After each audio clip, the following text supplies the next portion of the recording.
할렐루야. 오늘도 룻기를 통해서 우리에게 들려주시는 그 하나님의 은혜를 사모하는 마음으로 이 자리에 모이신 우리 성도님들을 사랑하고 축복합니다. 우리는 지난주에 룻과 보아스의 그 대화를 통해서 우리가 세상과 다른 눈으로 사랑하시는 그 하나님을 함께 만나게 되었었죠. 오늘은 하나님의 사랑을 받은 자로서 우리가 어떻게 살아가야 하고 또 어떻게 사랑해야 하는지를 오늘 말씀을 통해 함께 나누고자 합니다. 우리가 지난주 말씀에 이어서 살펴보면 이 룻은 우연히 보아스의 밭에 이르게 됩니다. 그리고 마침 자신의 밭을 방문한 보아스와 마주하게 되죠. 그렇게 룻은 보아스의 밭에서 그 안전한 울타리 속에서 이삭을 넉넉히 줍는 아주 좋은 기회를 얻게 됩니다. 이삭을 넉넉히 주어오는 그 룻을 바라보면서 시어머니 나오미는 누구에게 이렇게 은혜를 입었는지 묻게 되죠. 그리고 그 인물이 보아스라는 소식을 듣게 됩니다. 그러면서 룻과 보아스를 연결시키기 위해 이 나오미가 애쓰게 되는데요. 왜 그랬을까요? 이 나오미는 보아스가 자신의 기업을 물을 자라는 것을 알고 있었기 때문입니다. 우리가 읽진 않았지만 룻기 3장을 보면 나오미가 룻과 보아스를 연결시키기 위해 또 한 가지 제안을 하게 됩니다. 룻은 그 나오미의 제안에 순종해서 밤에 보아스를 찾아가고 그의 기업 물을 자가 되어달라고 요청을 하게 되죠. 그 말에 보아스의 행동이 바로 우리가 오늘 읽은 본문의 말씀입니다.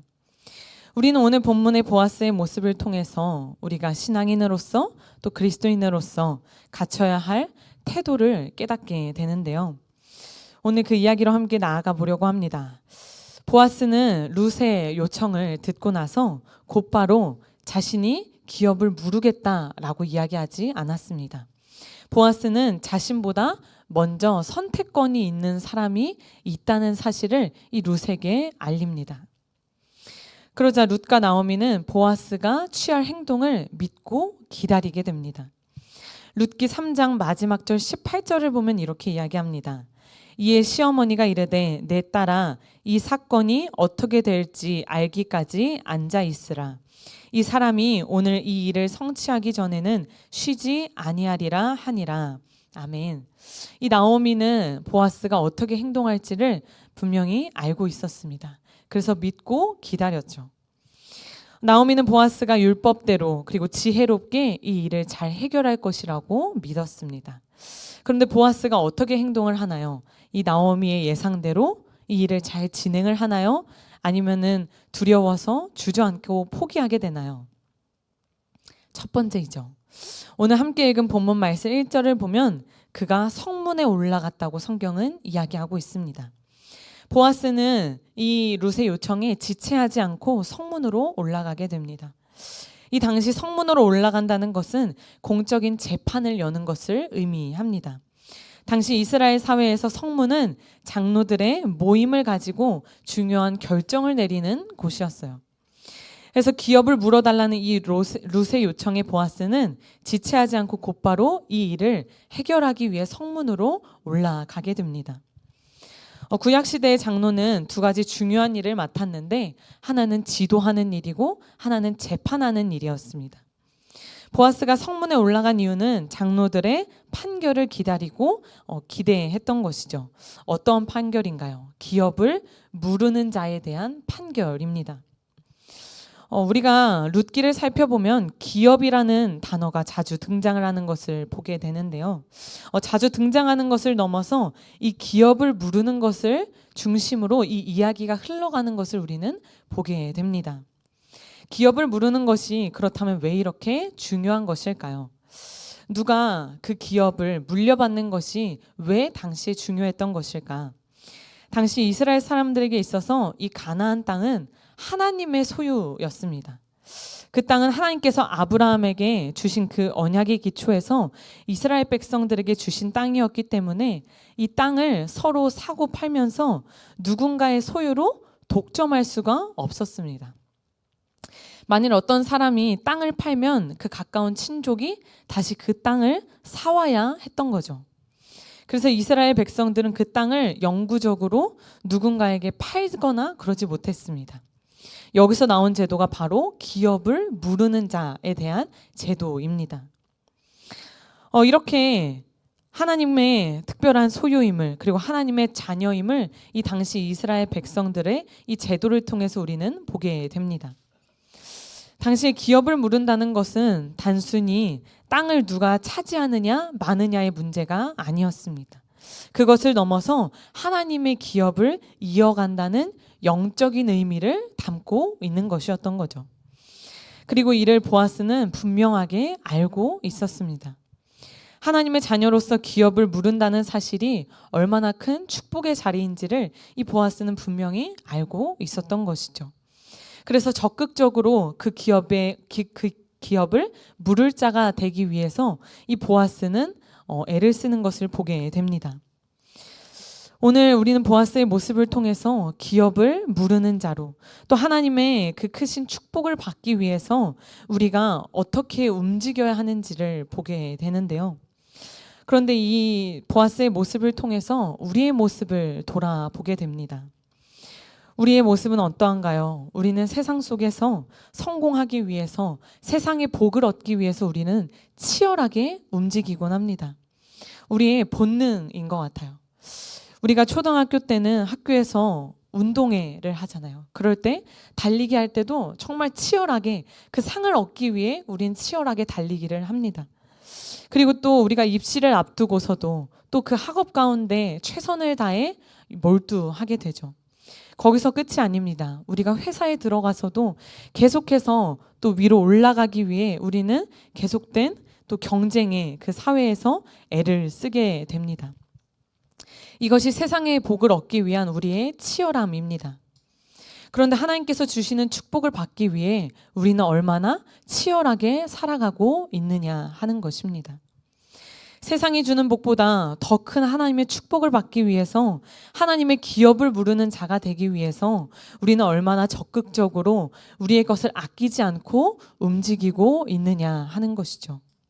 나의 사업장, 나의 직장, 나의 관계를 성공시키기 위해서, 세상의 복을 받기 위해서 우리는 아등바등하며 살게 되는데, 주님이 주시는 축복을 받기 위해서 우리는 어떠한 노력을 하고 어떻게 태도를 취하며 살아가고 있느냐 하는 것입니다. 오늘 보아스가 이른 아침 곧바로 성문에 달려간 것은 단순히 이 룻이라는 여인을 아내로 취하기 위해서, 내가 좋아서 이성적으로 좋기 때문에, 또는 엘리멜렉의 땅을 이어받아서 나의 이익을 취하기 위함이 아니었습니다. 하나님의 긍휼의 마음이 그에게 있었고, 하나님의 기업을 무르기 위한 마음, 하늘의 축복을 받고자 하는 마음이 이 보아스에게 있었던 것이죠. 우리 주님께서는 이러한 모습을 보시고 기뻐하시는 줄 믿습니다. 보아스가 적극적으로 아낌없이 그 기업을 무르기 위해 애쓰는 모습을 주님께서는 참 기뻐하셨을 거예요. 그가 얼마나 하나님을 사랑하는지, 그가 얼마나 이웃을 사랑하는지가 온몸으로 드러나고 있기 때문입니다. 우리에게도 이런 아끼지 않는 우리의 적극적인 마음과 또 우리의 삶이 있기를 소망합니다. 눈에 보이는 세상의 복이 아닌 당장 우리 눈에 보이지 않을지라도 주님께서 우리에게 주시는 그 축복, 그것을 바라고 또 기대하며, 그리고 하나님의 기업을 무르는 것에 대한 우리의 기쁨을 기억하면서 우리가 하나님께 나아가는 우리 모든 성도님들 되시기를 간절히 소망합니다. 하나님의 일하심을 경험하는 이들에게는 이러한 공통점이 있습니다. 하나님이 주시는 그 은혜를 받고자 하는 적극적인 모습이 있다는 것이죠. 우리는 성경에서 또 다른 이 적극적인 한 사람을 떠올리게 됩니다. 바로 형 에서의 장자권을 빼앗은 야곱이죠. 나쁘게 말하면 빼앗은 것이지만 에서는 사실 하나님이 주신 이 장자의 축복권에 대해서 참 작게 생각하는 어리석은 사람이었습니다. 창세기 25장 34절을 보면 에서가 장자권을 어떻게 여겼는지를 보게 되는데요. 성경은 이렇게 이야기합니다. 야곱이 떡과 팥죽을 에서에게 주매 에서가 먹으며 마시고 일어나 갔으니 에서가 장자의 명분을 가볍게 여김이었더라. 에서는 하늘의 축복을 받는 이 장자권을 가볍게 여겼습니다. 그러나 그 동생 야곱은 그 장자의 축복이 얼마나 큰지를 알고 있었습니다. 그 방법은 조금 잘못되었을지 모르겠지만 적극적으로 그 하나님의 축복권을 가져오게 되죠. 그리고 실제로 그는 하나님의 놀라운 축복을 받는 일들을 경험하게 됩니다. 하나님이 베푸시는 축복은 마치 부모가 자녀에게 사랑과 자비를 마음껏 베푸는 것과도 같습니다. 우리가 부모님들이 자녀들을 사랑할 때 조건 없이 사랑하게 되죠. 그런데 특별히 그 부모님의 사랑을 감사하고 또 기억하고 그 사랑에 적극적으로 나아가는 자녀들을 보면 우리는 더 그 아이에게 더 사랑을 부어주고 싶기 마련입니다. 이렇게 우리는 하나님께서는 우리에게 갈급한 마음을 우리가 주님께 보일 때 주님께서 우리에게 더 크게 축복하여 주신다는 것을 우리가 이 시간 기억하게 됩니다. 이러한 우리의 적극적인 모습으로 보아스는 또 예수 그리스도의 계보에 오르는 그런 일들을 경험하게 됩니다. 우리에게도 하늘의 축복을 바라며 또 갈급해하는 마음이 있기를 소망합니다. 이렇게 세상의 축복이 아닌 하늘의 축복, 주님이 주시는 축복을 바라는 이들에게 찾아오는 그 놀라운 은혜의 순간이 있게 되는데 오늘 1절 말씀을 보면 이렇게 이야기하죠. 아침 일찍에 이 보아스가 성문에 앉아 있게 됩니다. 그런데 그때 누가 지나가나요? 마침 보아스가 말하던 기업 물을 자가 지나간다라고 성경은 이야기합니다. 이 마침이라고 쓰인 히브리어 힌네라는 단어는 룻기에서 또 한 번 사용되는데 바로 2장 4절의 말씀입니다. 2장 4절에서는 이렇게 이야기합니다. 마침 보아스가 베들레헴에서부터 와서 베는 자들에게 이르되, 이 장면은 어떤 장면인가요? 우연히 룻이 보아스의 밭에 들어갔고 마침 보아스가 그 밭에서 일하는 룻을 만나는 장면입니다. 사실 세상은 이것을 우연이라고 이야기하지만 하나님께서 예비하신 은혜라는 것을 우리는 발견하게 됩니다. 오늘 이 장면도 마찬가지입니다. 적극적으로 기업 물을 자를 찾아간 이 보아스 앞에 마침 힌내의 축복이 더하여집니다. 하늘의 축복을 바라는 이들에게 내려지는 가장 큰 축복은 이 마침, 바로 힌내의 축복입니다. 우연 같아 보이지만 우리 주님께서는 우리에게 필요한 모든 것을 아시고 그것을 예비하시고 진행시키시고 계신다는 것이죠. 우리의 생각과 우리의 방법이 아닌 주님의 방법으로 말입니다. 오늘 저는 우리가 적극적으로 움직여야만 하나님의 축복이 주어진다라고 이야기하는 것이 아닙니다. 우리 자녀들을 키워보신 부모님들은 다 아실 거예요. 아까 이야기했던 것처럼 우리가 세상의 것을 구하기보다 주님이 주시는 그 은혜와 사랑, 축복을 더 깊이 구할 때 주님께서 우리에게 더 큰 사랑, 그 힌내의 축복을 더하여 주실 줄 믿습니다. 하나님이 세밀하게 일하시는 그 현장으로 우리가 들어가게 되는 줄 믿습니다. 이렇게 마침 하나님이 예비해 두신 은혜로 보아스는 자신보다 기업 물을 자에 더 가까운 그 사람을 이 자리에서 만나게 됩니다. 그리고 10명의 장로들 앞에서 이 중대한 일을 진행시키게 되죠. 기업을 물을 첫 번째 사람, 그 아무개를 불러 앉혀놓고 이 보아스는 설명을 하게 됩니다. 나오미가 형제 엘리멜렉의 소유지를 팔려고 하는데 이것을 무르겠느냐 하고 물어보죠. 그리고 물을 거면 무르고 만약에 무르지 않을 거면 그 다음 기회가 나에게 있으니 이야기해달라고 말합니다. 그러자 아무개는 덥석 기업을 무르겠다라고 이야기를 합니다. 우리 말씀 5절을 함께 다시 읽어보도록 할까요? 우리 오늘 말씀 4장 5절의 말씀을 한 번 더 읽겠습니다. 시작. 보아스가 이르되 내가 나오미의 손에서 그 밭을 사는 날에 곧 죽은 자의 아내 모압 여인 룻에게서 사서 그 죽은 자의 기업을 그의 이름으로 세워야 할지니라 하니. 아멘. 그 아무개가 덥석 기업을 무르겠다고 하자 보아스는 더 상세하게 이렇게 그에게 설명해 줍니다. 만약 기업을 물은다면 단순히 당신의 땅이 되는 것에서 끝나는 것이 아니라 혼자 된 나오미를 봉양해야 하고, 무엇보다 과부가 된 자식도 없는 룻과 결혼하여 자녀를 낳아서 그 아이에게 이 땅을 상속해 주어야 한다라는 이 이야기를 전하게 됩니다. 이 이야기를 들으면 누가 이 땅을 무르고 싶어 할까요? 두 과부를 책임져야 하고 자신의 이름으로 땅을 소유하는 것이 아니라 그 아이를 낳아서 그 아이의 이름, 그 죽은 자의 기업으로 그 이름을, 그 땅을, 기업을 이어가야 한다는 것이죠. 세상의 기준으로는 득이 하나도 될 게 없는 조건입니다. 그러자 아무개는 어떻게 대답하나요? 우리 6절 말씀도 함께 봉독하도록 하겠습니다. 시작. 그 기업 물을 자가 이르되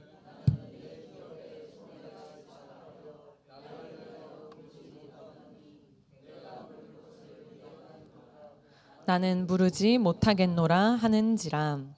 아멘. 이 엘리멜렉이 기업을 물을 가장 첫 번째 사람이 기업을 무르기를 거절합니다. 뭐라고 하면 거절하나요? 나는 내 기업에 손해가 있을까 하여 나를 위하여 무르지 못하겠다라고 이야기합니다. 자신의 기업에 손해가 있을까 봐 무르지 못하고 손사래를 치죠. 손해를 입을까 봐. 그럼 보아스는 이러한 상황을 알고도 이 일을 해결하기 위해 성문으로 왜 찾아간 것일까요? 이 내막을 너무나 잘 알고 있기에 이 보아스는 이 기업을 무르고 싶지 않아서, 이것을 아무개에게 떠넘기고 싶어서 이 성문을 찾아간 것이 아니었습니다. 보아스는 이 모든 것을 누구보다 잘 알고 있었고 율법대로 이 일이 어떻게 진행되어야 하는지도 잘 알고 있기에 이 성문을 올라갔던 것입니다.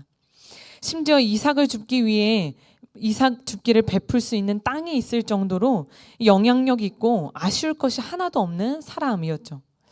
그런데 이 아무개의 대답처럼 기업 무르기를 포기하거나 거절해도 됐는데 이 보아스는 그런 것이 아니라 이 모든 상황을 알고도 기업 무르기를 결단하게 됩니다. 이것이 바로 헤세드, 하나님의 긍휼, 하나님의 사랑이 그 안에 있었기 때문인 줄 믿습니다. 이 아무개는 자신이 손해볼 거였기 때문에 이것을 거절합니다. 그리고 그는 성경에 이름 하나 기록되지 못한 채 그저 아무개라고 기록됩니다. 그러나 이 아무개와 달리 손해볼 것을 잘 알면서도 그 기업 무르기를 애쓴 이 보아스는 성경에 이름을 남기지 못하는 아무개와 달리 예수 그리스도의 계보에 오르는 놀라운 은혜를 경험하게 됩니다. 이처럼 사랑은 오늘의 말씀의 제목처럼 손해볼 줄 아는 사랑이 진정한 사랑인 줄 믿습니다. 우리는 오늘 보아스를 통해서 손해볼 줄 아는 용기, 또 손해볼 줄 아는 사랑이 무엇인지를 깨닫게 됩니다. 이것은 단순히 보아스의 사랑 이야기를 넘어 하나님이 우리를 사랑하시는 하나님의 사랑 이야기인 줄 믿습니다. 손해보는 사랑이 어떤 것인지 우리가 한 가지 더 살펴보기 원합니다. 우리는 여러 이야기 중에 또 잘 아시는 선한 사마리아인의 이야기를 떠올리게 됩니다. 누가복음 10장의 말씀을 보면 한 강도 만난 사람의 이야기가 등장을 하게 되죠. 성경은 예루살렘에서 여리고로 내려가던 어떤 사람이 강도를 만났다고 이야기를 합니다. 그러면서 이렇게 이야기합니다. 그저 단순히 강도를 만난 것이 아니라 강도를 만나 옷을 벗기고 때려 거의 죽은 것을 버리고 갔다라고 성경은 표현하고 있습니다. 약간의 상처가 난 정도, 조금의 돈을 빼앗긴 정도가 아니었습니다. 그는 거의 죽기 직전의 상태였습니다. 그런데 그 앞을 제사장이 지나가게 됩니다. 그런데 어떻게 하나요? 피해가게 되죠.